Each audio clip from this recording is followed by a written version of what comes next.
Welcome to Chillin' 101. We hope this video helps. You start by preparing the thermometer and your subject. Remove the probe cap and inspect for dirt. A contaminated tip gives wrong readings. Insert fresh batteries and confirm the power icon lights. Once powered, choose the appropriate mode, oral, axillary, or forehead, because each mode uses a different algorithm to convert sensors to degrees C/degrees F. Make sure the patient has avoided hot drinks or recent exercise. That prevents false high readings. Now position the device for measurement without delay.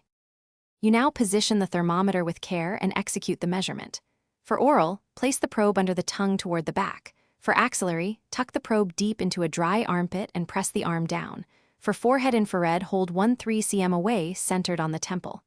Once positioned, press the measure button and hold steady until the device beeps or shows a stable icon. Keep movement minimal because motion causes noise in the sensor. After the beep, read the display. The device converts sensor data to a final degrees C/degrees F value.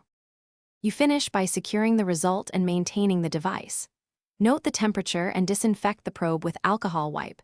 Replace the probe cap to protect the sensor. Turn the unit off to conserve battery life. If readings look inconsistent or unexpectedly high or low, make sure the subject rested 5–10 minutes and room temperature is stable, then retake the reading. If problems persist, reset the thermometer or swap batteries. Low power, ambient drafts, or a dirty probe are the usual culprits and often fix the issue. Thanks for watching. Consider subscribing if we helped you.